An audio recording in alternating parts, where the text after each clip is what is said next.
Bienvenidos a todos a este webinar. Es un placer para nosotros tener a Juan Huaycochea, que ya está aquí platicándonos. Él viene de MIT, Poncho Aguilar, mi socio aquí en Perfilan. Les voy a platicar un poco sobre quién es Juan Huaycochea. Él es analista responsable del primer trabajo de investigación en tecnología inmobiliaria a nivel Latinoamérica con el MIT CRA. Es arquitecto egresado del Tecnológico de Monterrey con beca de excelencia. Estudios de urbanismo en la Universidad de Cook, Hong Kong. Ha sido coordinador de diferentes proyectos de construcción en México, en el que destaca Four Seasons, Tamarindo, Monterrey 55, Casa Mazón. Su más reciente trabajo fue en vehículos de financiamiento verde y fue publicado por Urban Land Institute en Estados Unidos. Bienvenido, Juan. Gracias, Eduardo. Poncho, mi socio aquí cofundador de Perfilan, director general, CEO. Perfilan es una plataforma digital PropTech que ayuda a desarrolladores y agentes inmobiliarios a convertir más prospectos digitales en oportunidades de venta. Fue fundada en 2015 y ha desarrollado un algoritmo propio enfocado en proporcionar lead scoring a los prospectos que pueden comprar una propiedad y ayuda a los desarrolladores a triplicar sus ventas. A la fecha ha trabajado con más de 500 clientes en México y Latinoamérica, contribuyendo a vender más de 4,000 propiedades y en un valor de $634 millones. Entonces, bienvenidos a los dos. Y en este webinar vamos a tratar un tema muy importante para todos los involucrados que estamos en el sector de desarrollo inmobiliario, que es desarrollar vivienda que el mercado demanda. Entonces, sabemos que pues, no es fácil esto por diferentes situaciones y hay varios foros como este donde platicamos de poder desarrollar vivienda que se demanda. Sabemos que no es fácil, sobre todo, acceder a la información de qué es lo que se está demandando en cada zona, los cambios que la demanda puede tener. Y por otro lado, la vivienda pues, tiene que ser rentable y aparte tiene que permitirlo el plan de desarrollo urbano. Entonces, este mix o estas tres patas entre lo que se demanda, lo que es rentable y lo que se permite desarrollar, pues sabemos que debe tener una sinergia. Y si realmente queremos resolver el problema de vivienda que se existe en nuestro país, pues debemos tener este tipo de foros para poder platicar sobre estos temas, ¿no? Y mejor con expertos del tema. Entonces, pues, adelante, Juan. Bienvenido si me quieres empezar a platicar. Claro, Eduardo, Poncho, antes que nada, muchas gracias por la invitación. Creo que bueno estar aquí y creo que es muy buena iniciativa que agarramos el espacio para tener este tema de discusión, ¿no? A veces la tecnología y todo el área de innovación creo que se orilla mucho, digamos, hacia la introversión, hacia uno mismo, y creo que ver hacia afuera es una de las maneras en las que podemos crecer como ecosistema y bueno, buenísima la iniciativa. Entonces les voy a compartir la pantalla, si me permiten.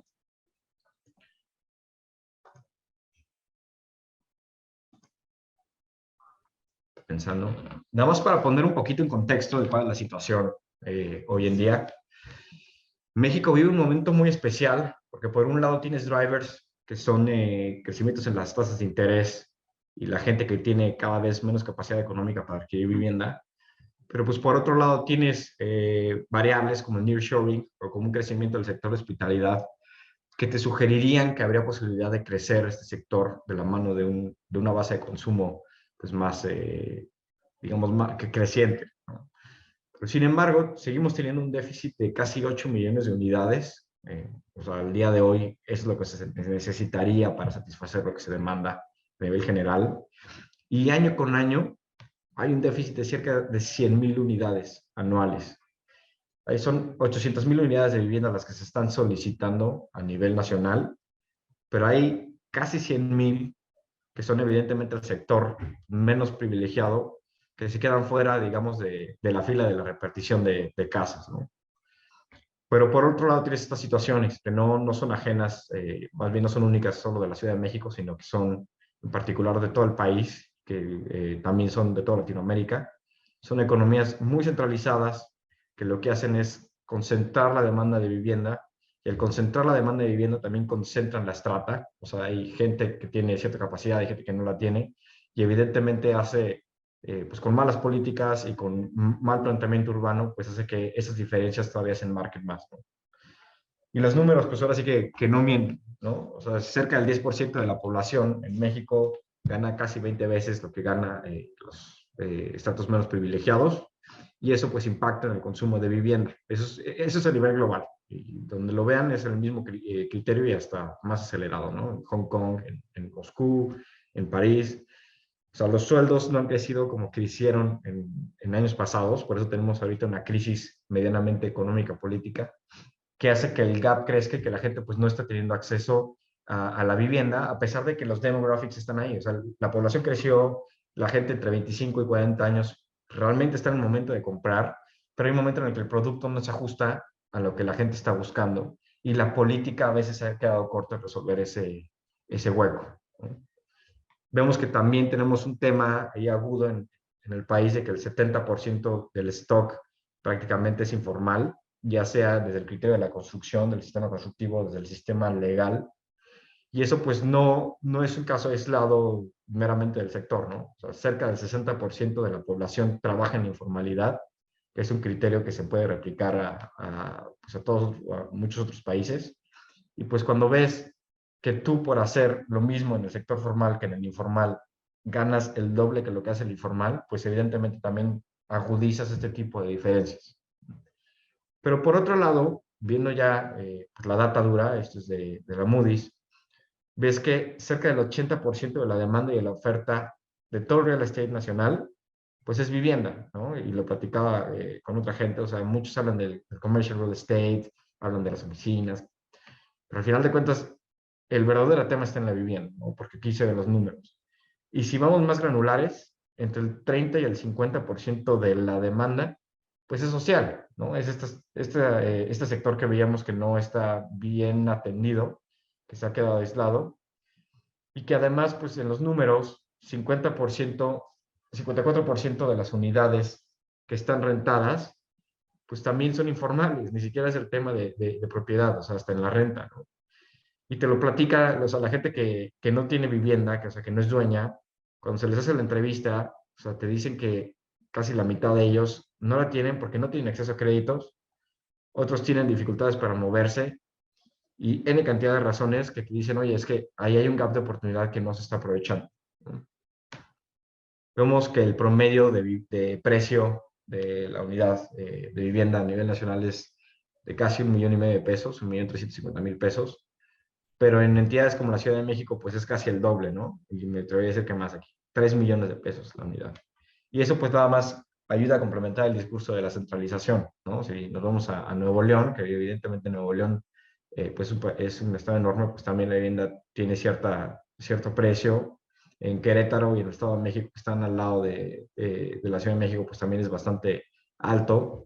Y pues si consideras que el promedio por INEGI, que ese es el número del INEGI, el promedio de ingresos nacionales es de 7,000 pesos, considerando informalidades, si consideras formalidades son 12,000, pues evidentemente se queda muy lejos del objetivo de los lecturers, decimos aquí, de los expertos o de la ONU, de que la vivienda, el precio que pagas de hipotecas o el precio que pagas por tu alquiler, pues no sobrepasa el 30% del ingreso de la familia, ¿no? A veces estamos hablando de más del 60% y vemos aquí con la numeralia que pues, si el promedio es de 7,000 pesos al mes, pues es entre el 50 y el 110% del promedio de ingreso de las familias mexicanas, ¿no? Entonces, pues está muy, muy fuera del objetivo que debería de atender la política pública. También vemos que en el tema de hipotecas, pues la numeralia está de cabeza, o sea, si bien el 40% de la demanda es del sector social, pues tenemos que el primer sector que atiende la hipoteca, pues es la clase media, ¿no? El tema social queda hasta abajo, no quisiera obviar, pero creo que las razones son bien conocidas, o sea, es falta de liquidez, falta de historial crediticio, falta de formalidad, como lo hablábamos. Entonces, pues también para el mercado institucional y tradicional, pues le cuesta trabajo llegar a este sector. Y sobre todo cuando vemos que los estados que más lo piden, volvemos a lo mismo. Me refería antes al precio en Nuevo León, no era el precio, más bien era la demanda. Pues es principalmente las tres ciudades principales, que es Ciudad de México, Guadalajara y Monterrey, y la zona conurbada de la Ciudad de México, pues vemos que eso afecta igual en el precio y en el acercamiento a las posibilidades laborales y al crecimiento pues de la capacidad de las familias que están buscando este producto. Entonces, para resumir, son tres problemas los que ahorita agudizan esta falta de accesibilidad nacional. que es la informalidad de la vivienda. O sea, hay un stock que ya está ahí parado. O sea, ahorita que estábamos hablando de la sostenibilidad, lo que todos coinciden con el tema del real estate, que coinciden que el 40% de las emisiones de gas invernadero globales son de nuestra área, del tema inmobiliario, pues no es tanto en cómo vamos a tocar los proyectos que vienen, ¿no? O sea, los futuros edificios, sino más bien, o sea, el gran nicho es todos los proyectos que están detrás, todos los edificios que están ahí que tienes que arreglar. Es un poquito lo mismo con la vivienda, o sea, tienes un tema importante de informalidad ya existente, tienes una demanda muy concentrada que va de la mano de la oferta laboral, o sea, que todo está en Ciudad de México, Monterrey, Guadalajara, y tienes, porque platicamos varias veces, una iniciativa de políticas públicas que en 2010 se mostró fallida, que es buscar la oferta antes que la demanda. ¿Dónde me venden tierra barata? ¿Dónde viene el siguiente gran salto? ¿Dónde viene el siguiente Querétaro, la siguiente Mérida, que pueda comprar tierra, que pueda vender rápido? O siendo Infonavit, ¿dónde puedo construir más unidades para solucionar la demanda macroeconómica? Es una política que en lo micro y en lo local pues se ha demostrado fallida, ¿no?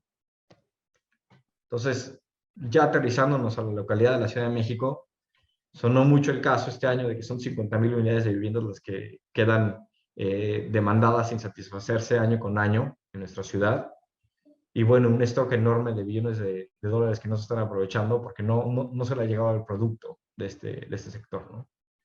Entonces, ¿cuál es el rol, por un lado, de las políticas públicas? Que creo que ese es un tema que podríamos ver más adelante con otras discusiones, pero también de qué manera la tecnología podría ayudar a cerrar estas áreas, ¿no? Y por otro lado, vemos que hay un reclamo público, por ejemplo, aquí vemos el sector de consumo, que demoniza la tecnología, que yo, por ejemplo, en este caso del Airbnb haciendo una alianza con la Ciudad de México para crecer su oferta y evidentemente sus ingresos a costa de las viviendas locales, pues evidentemente el reclamo no es ajeno al conocimiento común, ¿no? Si hay un tema de política pública y de tecnología mal coordinada, pero también creemos que la tecnología, si atiende justo esos problemas que se acaban de mencionar, dígase la informalidad, dígase la oferta y la demanda, dígase saber dónde la gente está buscando que realmente se consuma cierto producto, pues realmente es un gran aliado en esta búsqueda de lograr pues una mejor accesibilidad a este producto que es fundamental para el ser humano, ¿no? Entonces, creo que es esto, creo que se puede discutir mucho al respecto y creo que la tecnología tiene una manera de cerrar esta brecha que a lo mejor no hemos podido ver. Entonces, bueno. Muchas gracias, Juan. Cuando hablabas ahorita del tema de autoconstrucción, que fue uno de los puntos que vi que ahí ponías, cuando tú hablas de eso, lo hablas como una problemática. ¿Podrías ahondar un poco más en por qué es una problemática la autoconstrucción? Porque justo yo estoy aquí en la Ciudad de México porque vine a un evento de Softec, es el congreso que hacen de manera anual y venían muchos datos. Y uno de los temas de los que se hablan muy comúnmente es el tema de la autoproducción, que muchas veces la autoproducción le gana por varias veces a los desarrollos formales de vivienda, sobre todo la vivienda económica, donde hay muy poca oferta. Entonces, quisiera ver si pudieras ahondar un poco más en el tema de por qué es una problemática la autoconstrucción. Claro, hay nada más para entender bien como la granulometría de la pregunta es del por qué es la causa de la autoconstrucción o por qué es un problema el resultado de la autoconstrucción. Sí, bueno, yo creo que sería más interesante saber por qué es un problema el resultado de la autoconstrucción, porque la causa está muy clara. O sea, creo que pues, si no hay oferta, pues yo tengo que de todos modos encontrar dónde vivir. Claro, Pero más bien por qué es un problema después de que ya se generó. claro, y creo que tiene muchas vertientes lo que o sea, la respuesta a esa pregunta, ¿no? Primero desde el lado del consumidor, que creo que aquí es el centro del eje, ¿no? O sea, podríamos hablar del tema de vivienda desde el escenario institucional o político o del Infonavit y creo que las respuestas variarían, pero poniéndonos o sea, la persona en medio, pues evidentemente el hecho de que tenga que irse a construir su propia casa pensando que se va a ahorrar unos pesos y que en lugar de hacer una inversión realmente está haciendo un gasto, porque al final de cuentas es una casa que se va a comer toda la depreciación y viene inherente de un producto de mala calidad, pues a lo mejor alguien la hace muy bien, ¿no? Pero va a ser uno en un millón, que realmente las casas están mal construidas. Pues evidentemente le estás afectando el poco o mucho patrimonio que tenga esa persona sin que lo sepa. O a lo mejor lo sabe, pero se está depreciando. Entonces, por un lado, una casa que no le va a dar la calidad de vida que necesita, y por otro lado, financieramente, algo que en lugar de ser una inversión es un gasto, creo que a final de cuentas puedes quedarte con, bueno, de entre lo mal, de entre lo peor, lo mejor, al menos tengo casa, sí, pero no implica que no hay mejor manera de hacerlo, sobre todo sabiendo que somos uno de los países con mayor, o sea, somos uno de los primeros 15 países a nivel económico internacional. Entonces, creo que a veces eso se nos olvida. O sea, la ubicación de recursos podría mejorar la oferta de vivienda, pero no está ahí. Entonces, creo que solamente es un tema de distribución de recursos. Entonces, creo que por un lado el individuo se la lleva y por otro lado la sociedad. Tanto a nivel microeconómico, tú, o sea, está bien documentado que tú cuando tienes 3, 4 casas de tabique blanco con las ventanas, ya sabes, con la herrería de cisne y con la puerta azul y con un grafiti afuera, pues evidentemente son externalidades que le bajan el valor a todo el distrito, ¿no? Y que incentivan la delincuencia. Pero por otro lado, velo por el escenario de los mercados financieros, ¿no? Y platicábamos eso de la Ciudad de México en un principio. Si tú quieres tener un Moody's rating de AA y que tu capital sea barato a nivel ciudad, a nivel inversionista, pues evidentemente una de las decisiones que se ven es la calidad de vida de tu gente y pues la cantidad de activos que tienes en tu ciudad, ¿no? Y evidentemente si un edificio formal, construido, con un buen análisis económico, con buena colocación, vale 10 pesos y tiene 10 unidades, pues las 10 unidades que están en una zona pues, pues, que no sea tan beneficiada por su estética y por su sistema constructivo, pues no va a valer 10 pesos, va a valer 7. Entonces, eso también afecta el comportamiento de la sociedad. Entonces, creo que esas son las dos mayores problemáticas, pero tiene N otra cantidad de... Y tú que lo ves como externo y que sabes las problemáticas que existen en el modelo de la autoconstrucción, ¿por qué crees que instituciones financieras como el Infonavit estén fomentando, por ejemplo, créditos de autoconstrucción? Lo que yo creo ahí, Eduardo, es que se va a escuchar mal, pero es poco capital el que colocas y tiene buena respuesta a nivel político, creo que por un lado, y que creo que la respuesta no quisiera llevarla por ahí, pero es una de las explicaciones que encuentro.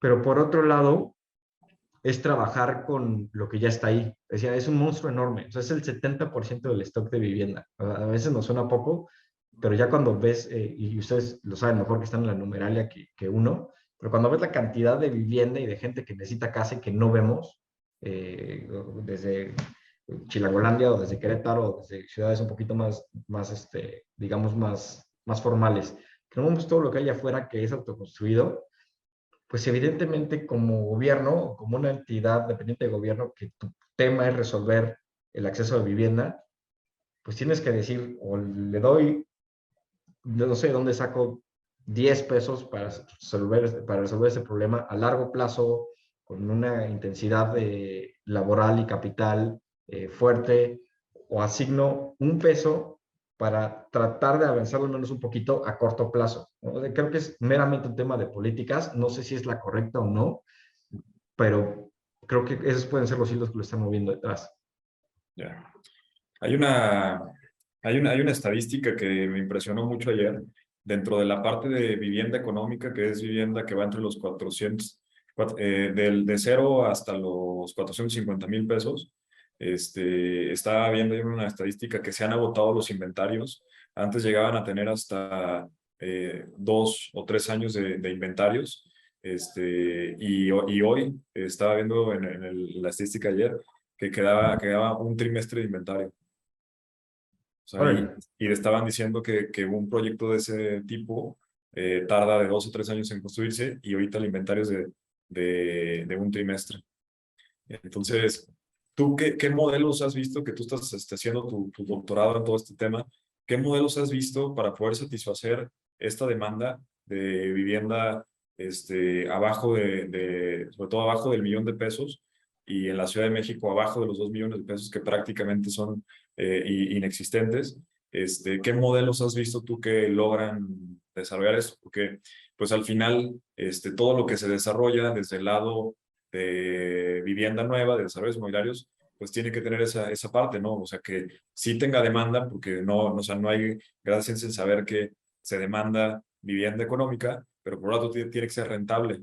Y estamos en un tema de alza de precios de terrenos muy importante, estamos en un tema también de alza de materiales que los últimos 2 años ha sido una alta impresionante. Por ahí también vemos unos repuntes de todo lo que son materiales, acero, cemento, etcétera.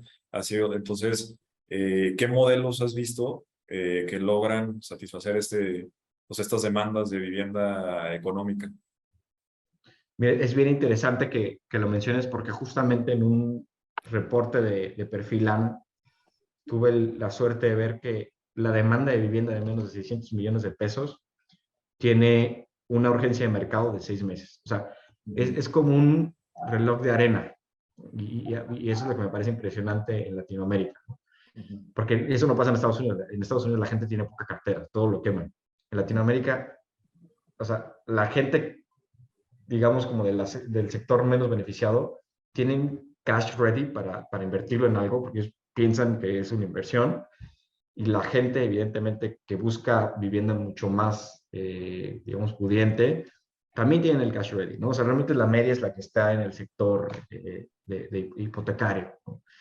Pero el problema es que no, o sea, esta gente que tiene los 500, 600 mil pesos para comprarlos en menos de 3 meses, menos de 6 meses, para ser preciso con el reporte, el problema es que no encuentran el producto.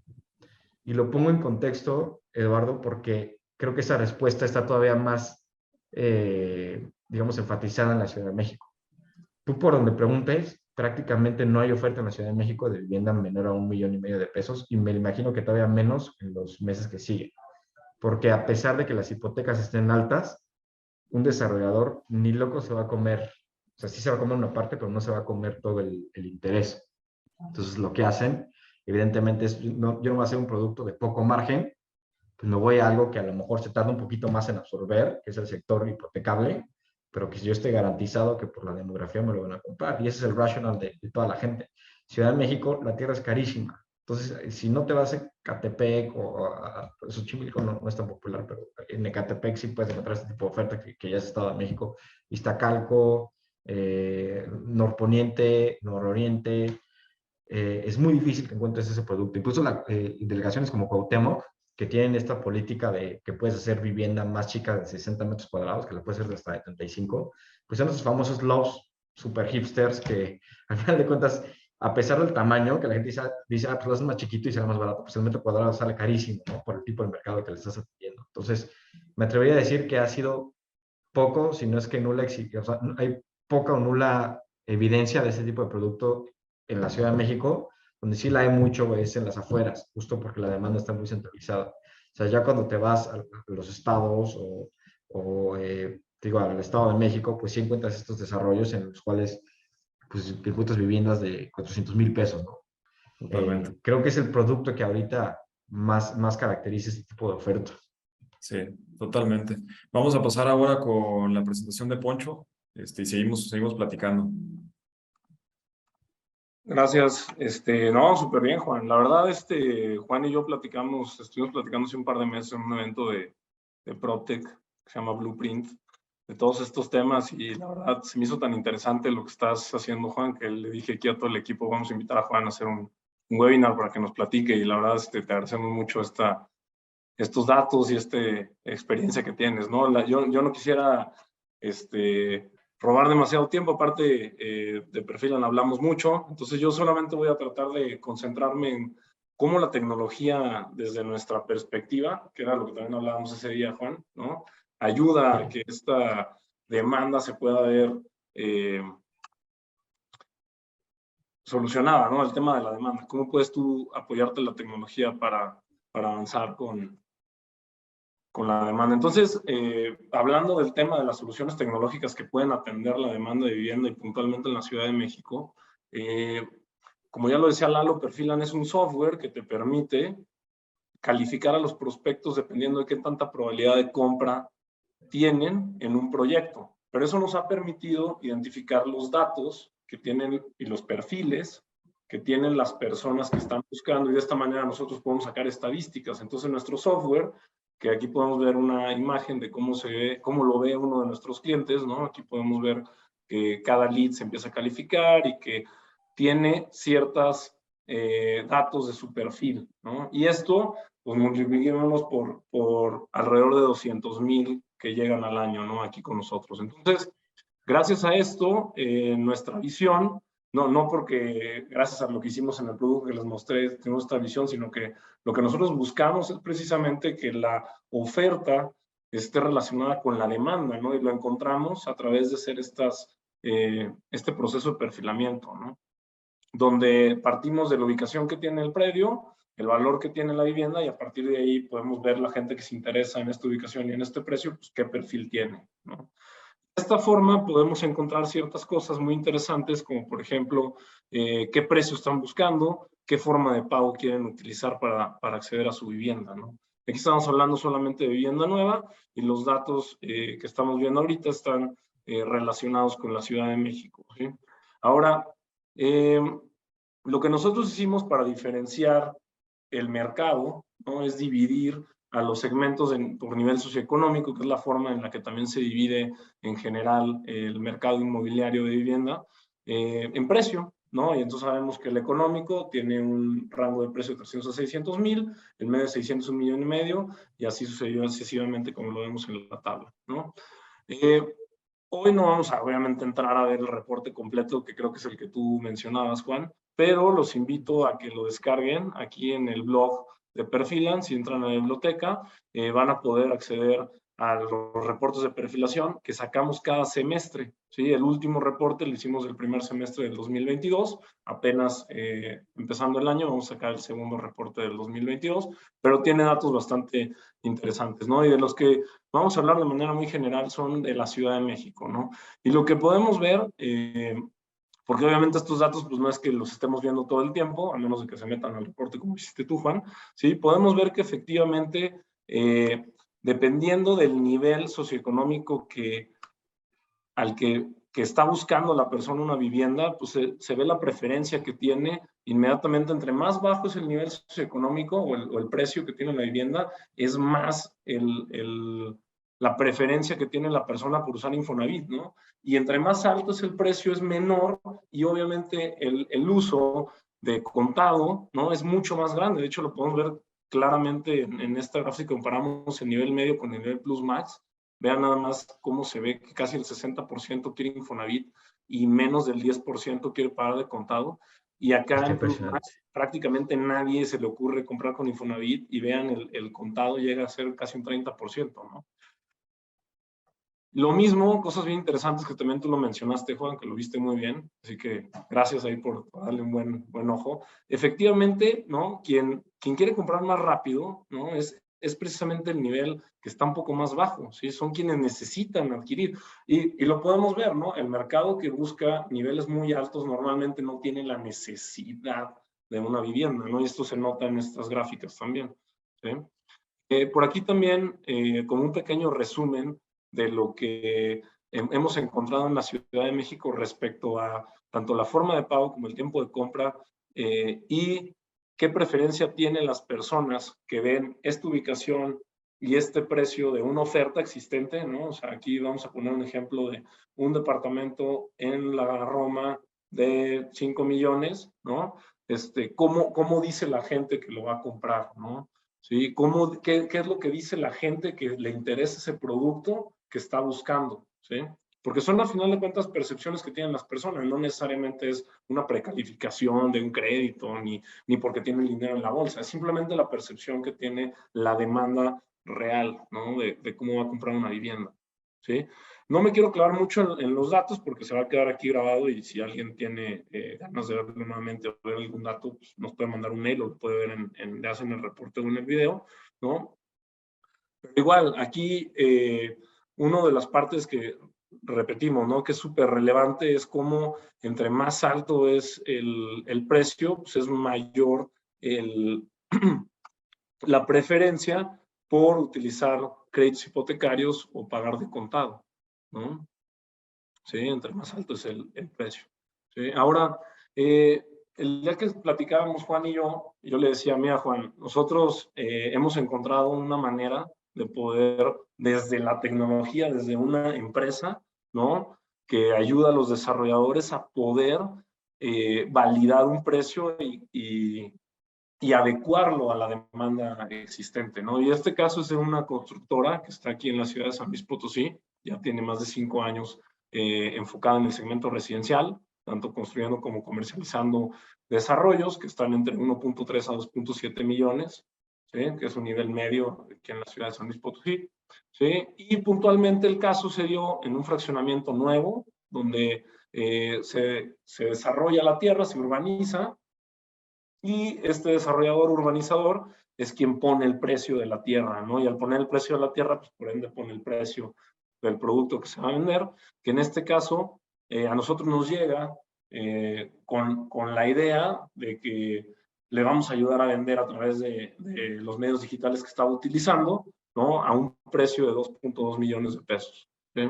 Entonces, obviamente la estrategia avanza, ¿no? Los leads se empiezan a perfilar y encontramos ciertos resultados bastante interesantes, ¿no? Pero el más importante era el precio. Si se fijan, aquí podemos ver que tanto los ingresos familiares de la mayoría de la gente que le interesa ese lugar y ese producto, pues no le iba a alcanzar para pagar este producto, ¿no? Ni por los ingresos que tiene, ni por el precio de la propiedad que dice que está buscando, ¿sí? Entonces aquí hay una oferta, ¿sí? Que se da a través del mercado, libre mercado obviamente, y se da cómo lo busco yo como posible comprador que está demandando una vivienda y no hace fit, no hace match, ¿no? Entonces, cuando hablamos con el desarrollador y le comentamos, oye, ¿sabes qué? Tenemos que hacer, bueno, hemos encontrado que probablemente tu producto no va a tener oferta y puede ser que te quedes saturado durante mucho tiempo, pero tienes varias opciones, ¿no? Puedes rediseñar y bajar el precio y te aseguro que vas a tener un muy buen resultado. Efectivamente, toman la decisión de rediseñar, ¿sí? Bajan a un producto de 1.6 millones de pesos que obviamente tiene adecuaciones tanto de diseño, ¿no? De constructivas, ¿no? Y obviamente también entender que no necesariamente va a ser el producto que te va a dar una mayor utilidad, pero sí va a tener un desplazamiento mucho más rápido y vas a satisfacer una demanda, que fue uno de los principales puntos que tomó en cuenta el desarrollador al ver estos datos, ¿sí? Y increíblemente en los primeros 2 meses se lograron vender 3 casas y recibir un 77% de enganche. Creo que olvidé mencionar que cuando llegó el desarrollador con nosotros vendiendo estas casas de 2.2 millones, ya tenía, no quiero decir que más de un año, pero sí muchos meses vendiendo, ¿no? Entonces, es bien importante, como tú bien lo dices, Juan, que se equilibren ambas cosas, ¿no? Claro que platicamos ese día que hablábamos de este tema, ¿no? Sí tienes que equilibrar cómo funciona la política pública, porque sí es bien importante, y también cómo tomas el oferta y la demanda, ¿no? Que en este caso, en el ejemplo que damos, pues estamos nada más viendo oferta y demanda, ¿sí? Y bueno, afortunadamente esta empresa ha continuado vendiendo y siendo bastante exitosa con la venta de proyectos, que ha seguido modificando los productos para seguir adecuándose a esta demanda existente, ¿no? Y ya han pasado ya más de 3 años que empezaron a hacer esto y la verdad han sido bastante exitosos hasta el momento, ¿no? Satisfaciendo una demanda existente, ¿sí? Ahora, un punto para cerrar esta participación, me gustaría nada más que comentáramos acerca de los modelos que existen en el PropTech, ¿no? Porque este es el punto que al final nos une, ¿no, Juan? A Perfilan, a ti, al MIT, a todo el ecosistema, ¿no? Donde estamos nosotros relacionados. Y puntualmente lo voy a tratar de enfocar a cómo ayuda este tema en la demanda de la vivienda, ¿no? Y lo primero que me gustaría hacer es esta diferencia. Fíjate que precisamente a ti te lo comenté cuando estábamos ahí en Blueprint, en Las Vegas. Yo te dije, ¿sabes qué? Se me hacía muy difícil a mí cuando un inversionista, un fondo me preguntaba que, tú eres PropTech, ok, entonces tú eres como él o como él. Y yo le decía, no, espérame, es que son diferentes modelos, ¿no? Y la forma en la que yo encontré que podía explicar de mejor manera un modelo que el otro fue diferenciar en 3 tipos principalmente, ¿no? Que es el software, ¿no? Y esto está totalmente relacionado con el producto tecnológico, ¿no? Entonces, el producto tecnológico del software, el producto tecnológico que da servicios y el que tiene activos, ¿sí? Y aquí pusimos algunos ejemplos, ¿no? Y voy a nada más hacer una pequeña diferenciación hasta donde yo lo logré explicar con los fondos y los inversionistas y otros emprendedores con los que lo he comentado, ¿no? Donde, por ejemplo, en software, que el software es completamente una herramienta tecnológica, ¿sí? Donde tu producto, porque que tú vas a ayudar a algún problema en específico que solucionas, está completamente en la base tecnológica del software, ¿no? Y ahí es donde entramos Perfilan, entra Radar, Procore, Infotus, En Control, Knock, Easy Broker, ¿sí? Que muchos de ellos son CRMs, otros CRPs, ¿no? Análisis de datos, ¿sí? ¿Sí? O en nuestro caso, que somos quien se vincula con los CRMs para poder mandar más citas, ¿no? Y se vincula con las campañas digitales como Facebook, Instagram, para recopilar los leads, poderlos calificar y generar más citas, ¿no? Y entonces el modelo de ingresos, puntualmente el software, pues está relacionado con, para usar el software tengo que pagar, ¿no? Y ese es un modelo muy específico. Pero el segundo, que es el modelo de los servicios, que si se fijan aquí, entra más el servicio, por ejemplo, de un portal inmobiliario, ¿no? O de una inmobiliaria digital, que lo que hace es cobrarte por darte un servicio, ¿no? Que en algunos casos ese cobro viene hasta después de cobrar una comisión, ¿sí? Y hay diferentes modelos. Aquí podemos ver algunos que están relacionados con la renta, otros con la venta, ¿no? Aquí pusimos algunos de vivienda, que es precisamente de lo que estamos hablando, ¿no? Pero no hay... perdón, el servicio es lo que está de por medio en el producto tecnológico. Y finalmente tenemos el de los activos, donde aquí este modelo lo que hace es que tiene como un modelo de e-buyer, ¿no?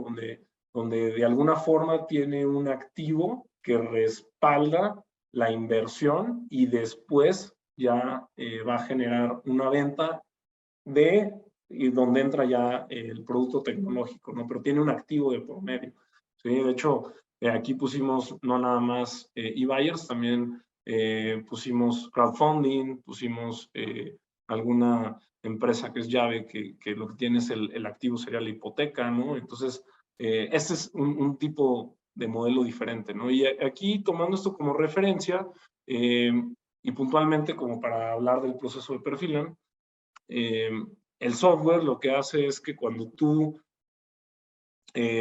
como cliente de Perfilan, decides que quieres agendar más citas utilizando Perfilan, pues ¿qué vas a hacer primero? Conectar a tus leads a través de una API, ¿no? Entonces ahí tú al usar un software, pues vas a ligarlo con otro software en este caso, ¿no? Para que dentro del software tú puedas utilizar una herramienta que en nuestro caso sería la calificación de leads, que es la primera parte, y en la segunda parte, que es la que utiliza el prospectador, que es la persona que finalmente realiza las citas de nuestros clientes, que son los equipos comerciales de las desarrolladoras, para poder agendar citas. Y finalmente, una vez que la cita está agendada, ya lo vinculamos con un CRM, ¿no? Entonces, este proceso se hace todo dentro del software y el uso del software es lo que tú pagas, ¿no? Y yo, como dato general para finalizar, aquí estoy compartiendo una tabla de resultados de por qué, por ejemplo, nuestros clientes utilizan Perfilan, ¿no? Y este es de las estadísticas que tenemos. Muchos de los desarrolladores, cuando están invirtiendo en medios digitales, por cada 400 leads que generan, están teniendo un BTR, que es una tasa de visitas del 5%, lo cual les genera 20 visitas, y un ETR, que es la tasa de escrituración o tasa de bateo, que les genera una escritura, ¿no? Una venta. Pero lo que hacen con nosotros es que en los primeros 3 a 6 meses, con esas mismas cantidades de leads, pueden triplicar la cantidad de citas y finalmente también mejorar su cantidad de cierres, ¿no? Y esto se logra también cuando ya empiezas a especializar a tu equipo, ¿no? Ya no una misma persona la que hace todo, que no es el tema de la plática de hoy. Y finalmente lo que hemos identificado es que cuando nuestros clientes se dan cuenta que pueden ser muy exitosos con medios digitales, empiezan a generar más leads y empiezan a aumentar más sus ventas, ¿no? Y claro que eso está muy relacionado con el producto, ¿no? Entonces, si te fijas, si nos fijamos todos, pues es una combinación entre ambas cosas, ¿no? Muchas gracias. Aquí, Lalo,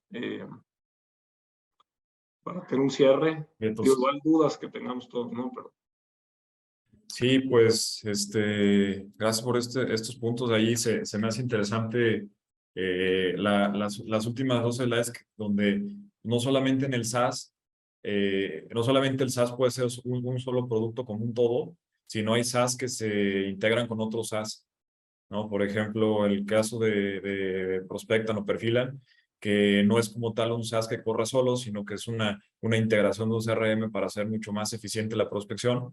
Entonces, dentro del mundo pues del software de SaaS, que es el que hablaste al final, pues hay SaaS que se integran a otros SaaS para hacer más efectivo, como el caso de los CRMs, y también esos modelos hay en la parte de lo demás, de activos y servicios, donde empiezan a diversificar en diferentes servicios o hay conexiones entre ellos, ¿no? Como nos pasó también tuvimos un webinar con Flat, que es uno de los que venían ahí, donde ellos empezaron como un modelo de iBuyer, donde te compraban la casa con un descuento y luego la vendían. Y entonces ya tienen otros modelos dentro de eso, empezaron a desarrollar otros modelos, como también ya se convirtieron también en una inmobiliaria digital, y al mismo tiempo nos platicaban de un producto nuevo que tenían que era para donde ellos te prestaban como un tipo crédito puente, cuando nos pasa mucho a los desarrolladores que no puedes vender porque tiene que vender una casa para poder comprar la nueva.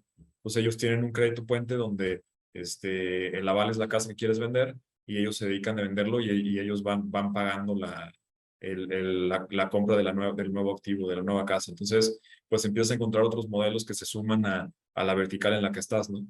Y en el tema de lo que platicamos, que lo que estábamos hablando en este webinar tiene que ver con cómo ofertar vivienda que se demanda. ¿Qué tan difícil fue, Poncho, la parte de que creer que no era porque los leads estuvieran mal perfilados y hacer el cambio a, a mejor hacer vivienda más económica? sí, ese, fíjate que padre que lo tomas, ¿no? Y digo, aprovechando que quienes estamos aquí, que estamos interesados en este tema, pues también queremos ver el medio digital, ¿no? Y el medio digital muchas veces se relaciona con los leads, ¿no? Yo escucho mucho que las desarrolladoras y las empresas como esta de la que hablábamos, hablan, no, pues yo soy digital, yo estoy invirtiendo en Facebook, soy completamente digital. Ah, muy bien. ¿Y qué ha pasado? Pues tienes 10 meses sin vender estas casas. Ah, no, pues es que, mira, bueno, contraté una agencia y la agencia la verdad, me mandaba puros leads basura, pero la cambié. Entonces me empezó a mandar leads que al principio sí estaban como buenos, pero luego otra vez ya no estaban tan buenos. Entonces tuve que buscar otra. Y ya un amigo me recomendó que viniera a platicar con ustedes y por eso estoy aquí, ¿no? Pero nosotros tuvimos que sacarle datos para que viera que los leads, pues no es que hayan tenido mala calidad, simplemente pues tienen etapas diferentes de compra, ¿no? Y que tienes una tasa de conversión, ¿no? Entonces también está padre que algunos sí te van a comprar hoy, otros mañana, pero tú, al final de cuentas necesitas tener un funnel de ventas, ¿no? Y sí, fue todo un proceso bien, ¿no? Porque no es que ya pasó hace 4 años y ya no ha vuelto a pasar, de hecho todavía nos toca mucho hablar con varias empresas que tienen este tema, ¿no? Que dicen, pues es que estoy cambiando de agencia cada rato y no recibo leads bien perfilados, ¿no? Y luego cuando nosotros nos llamamos perfilan, pues vienen y dicen, pues tú me lo vas a perfilar, ¿verdad? Pero al final del día lo que vamos a hacer es ayudarte a aumentar los resultados, ¿no? Sí, pero sí es todo un tema. Oye, Poncho, y en tema de tendencias, o sea, ahora que están trabajando en el B2B directamente con los desarrolladores, ¿ven una tendencia hacia un tipo de producto? O sea, ¿si están yendo como hacia algo más social o es más upper level, o sea, como hacia dónde lo están moviendo? Yo puedo contestar esa muy rápido, y aparte quiero comentarles a todos que ahorita acabo de poner aquí una opción para que también ahorita si alguien quiere abrir su micrófono y hacer una pregunta, lo pueda hacer. Pero yo lo que he visto, que ahorita también tú platicas, Poncho, pero yo lo que he visto es que la mayoría de las empresas, y Jorge también aquí nos puede platicar, están subiendo sus tickets a vivienda más, se fueron de vivienda económica y social, están subiendo los tickets a media residencial y hay quien se ha ido hasta la Plus, que son viviendas de arriba de 3,5 millones de pesos.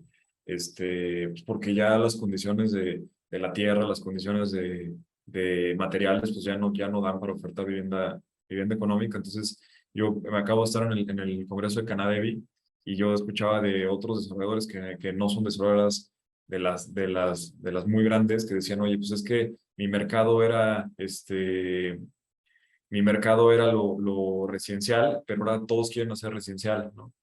Entonces, pues ya nos estamos dividiendo el mercado entre todos los grandes y los no tan grandes, ya todos estamos fragmentados en el vivienda residencial.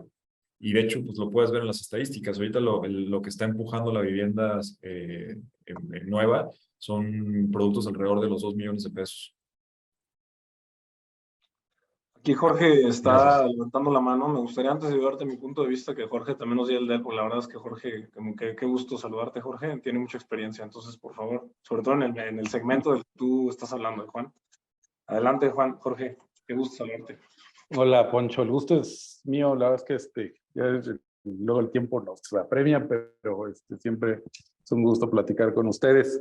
Sí, mira, le platicaba yo, o la plática que iniciaba Eduardo, es que nosotros siempre hacemos de 3 a 4 productos. Eso nos ayuda a ubicar al cliente. Finalmente, pues llegan de varios segmentos, como lo hace en la plataforma. Los leads que nos proveen, pues sí hay unos que sí alcanzan y hay otros que no. Entonces, lo que nosotros hacemos o hemos venido haciendo es buscar la tierra por el volumen más alto para poder demoler el costo. Con eso, lo que hemos estado haciendo es sí ofertarnos hacia el residencial, pero de manera inicial.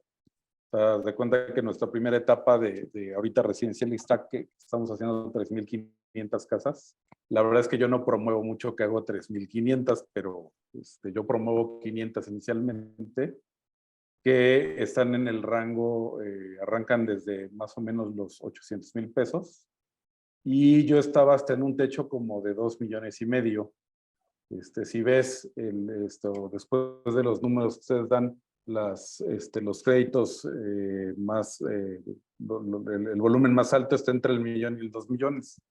Entonces, lo que nos sucedió es que con lo que estaba platicando Eduardo, de que se empezaron a encarecer todos los insumos que tienen que ver con la construcción de vivienda, ahí lo que nos pasó fue que, pues sí, o sea, llegaron cuando hicimos los últimos avalúos, los productos que iniciaron en 2,5 millones, pues al paso de un año se fueron a 3,5 millones.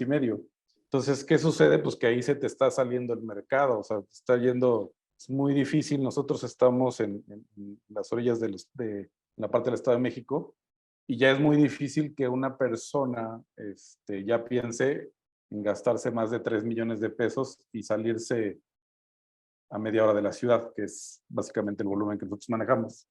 Entonces, lo que hemos estado haciendo es una reconversión de producto.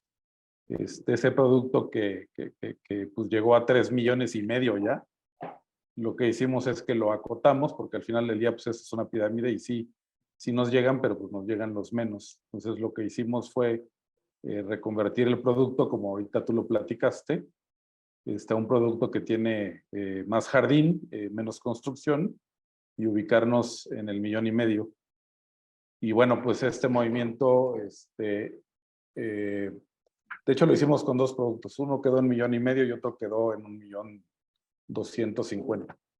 Entonces este movimiento logró que varios de los contactos que nos envía Perfilan pues ya encajaran correctamente y empezamos a tener un mejor desplazamiento, que lo hemos visto acá en el CRM. Entonces, yo te diría que en términos de experiencia sí se puede bajar o llegar o dar vivienda de bajo costo a la gente, pero te diría que el que yo conozco, porque creo que no les he contado, pero bueno, yo llevo 25 años en esto. Hay, por ejemplo, modelos, por ejemplo, en Pachuca en algún momento hicieron algo que me pareció fabuloso y que creo que es importante y destacado platicarlo acá, porque ahí entró un tercer actor que se llamó gobierno. El gobierno lo que hizo fue tomar los terrenos de ejido que estaban a disposición del Estado y que sabían que no iban a moverse en varios años porque eran productos que ellos tenían planeados para el futuro y que no tenían presupuestos para hacerlo. Lo que ellos hicieron fue ofrecer, en algún momento yo estaba en una constructora, nos ofrecieron terrenos a costo cero, con la condición de que nosotros hiciéramos la vivienda, una vivienda bastante bien hecha a un muy buen costo.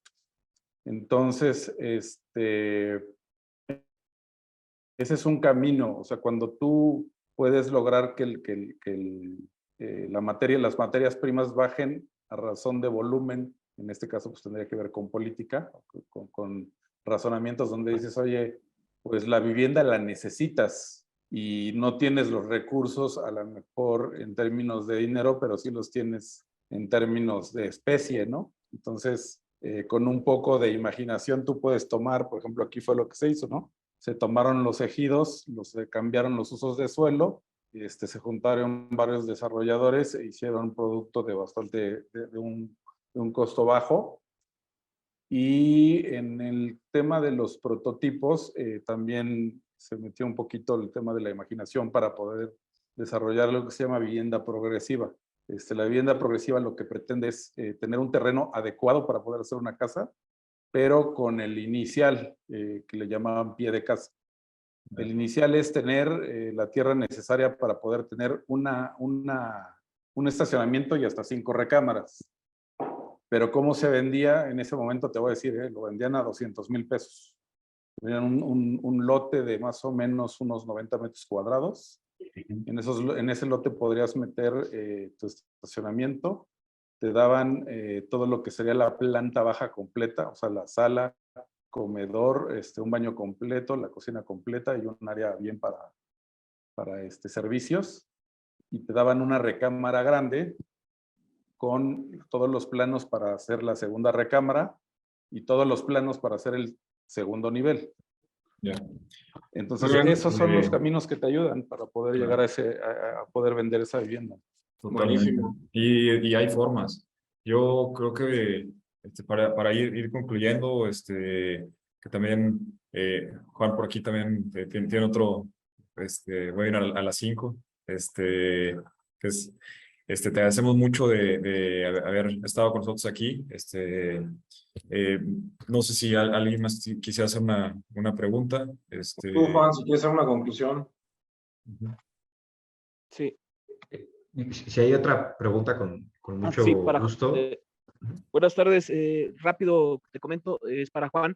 Revisé el programa del MIT de donde vienes. Es impresionante la cantidad de elementos que se asignan. En una pregunta técnica y concreta, en Estados Unidos, como sabemos, hay una cultura tecnológica avanzada. ¿Cómo se corrige esa brecha cuando en México de brecha tecnológica al momento de registrar mi propiedad para venderla, inflo el precio y cómo puedo quitar ese sesgo de información vía tecnológica? Creo que justamente ese es el espacio donde se tiene que hacer esa pregunta, porque la demanda no miente. O sea, tú puedes poner ahí el precio y la gente va a hacerte ofertas, pero pues también la gente es más apensante, ¿no? Y siempre desde el tema de desarrollo inmobiliario se le pone mucha atención, por ejemplo, al tema del precio de tierra y el precio del producto que estás buscando. Un desarrollador le da precio a la tierra por el valor residual, ¿no? Hace su cálculo de cuánto puedes levantar y cuánto es lo que te voy a ofrecer por esto, pero no es precisamente el mismo valor que le va a dar a alguien que le guste esa casa porque es bonita y porque es la casa de sus sueños. Son diferentes mercados. Entonces, al final de cuentas, la demanda es el dios en el tema inmobiliario. Decíamos que en el 2010 eso fue lo que la verdad apretó la tuerca en México, que habían 5,000, cerca de 10,000 unidades deshabitadas, porque Infonavit se puso a hacer tierra como loco y pues la gente no se iba ahí, ¿no? O sea, ahí está el producto, ahí está el precio, ahí está la tesis, pero al final de cuentas la gente prefiere irse porque no le gustó e incluso ya pagó, que quedarse en algo que no va con sus intereses. Entonces creo que al final de cuentas, a largo plazo la demanda te va a hacer ahí la justicia con eso. A corto plazo, creo que la inteligencia del uso de la tecnología, que por ejemplo aquí hay un muy buen ejemplo y lo digo sin sesgo, pues obviamente te ayuda a filtrar esa información y decidir cuál es el tipo de producto que estás buscando. Gracias. Muchas gracias. ¿Una conclusión que nos quieran decir, Poncho, Juan? Bueno, de mi parte, pues la verdad, muchas gracias, Juan, por acompañarnos, gracias a todos, por estar aquí, Jorge, como siempre, tus grandes aportaciones, y pues qué gusto, ¿no? Que sigamos compartiendo esta información tan relevante y que a todos nos interesa, ¿no? Totalmente. Gracias. Les agradecemos a todos. Yo también como último, yo creo que los que vamos a seguir aquí, bueno, todos esperamos que todos sigamos aquí, pero como empresas, pues van a ser los que más se adecúen, ¿no? Como decía, Bruce Lee, ser como el agua, o sea, acomodarte a los cambios. Exactamente, y si el mercado te dice que es para allá, pues encontrar la manera de irnos para allá, ¿no? O sea, ser como el agua y adecuarnos a las condiciones del mercado.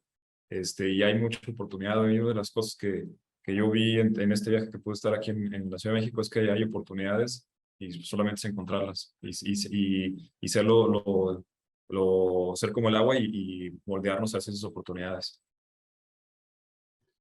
Y nada más para sumarle ahí, Eduardo, y un poquito abonándole la pregunta de Arturo, pero con la connotación al ecosistema tecnológico, no tanto al tema inmobiliario. Sí son tiempos interesantes en tema de cómo se está moviendo el mercado financiero y cómo crecen las empresas y cuáles son las que van a prevalecer, cuáles son los sectores que van a cambiar. La verdad es que México está viviendo un momento bien interesante y creo que es momento de moverle entre todos, ¿no? Entre el nearshoring, entre el tema del hospitality, entre el sector demográfico que está creciendo. Ahí platicamos sobre los números, cuál es el producto que se está buscando, cuál es el que se está colocando. O sea, creo que estos espacios le abonan para bien a que generemos algo, ¿no? O sea, lo platicaba con Poncho en Las Vegas. Si algún país en Latinoamérica están volteando a ver, tanto Estados Unidos como latinoamericanos, es México. Entonces, sobre todo en el tema tecnológico, es un mercado enorme, porque hay muchísimas oportunidades, porque tenemos cierta sofisticación. Entonces, pues hay que sacarlo para adelante y estar en comunicación como vasos concomitantes. Creo que esto es muy valioso. Muchas gracias, Eduardo y Poncho. Muchas gracias a todos. Nos vemos. Tremendas Cuídense. gracias a todos.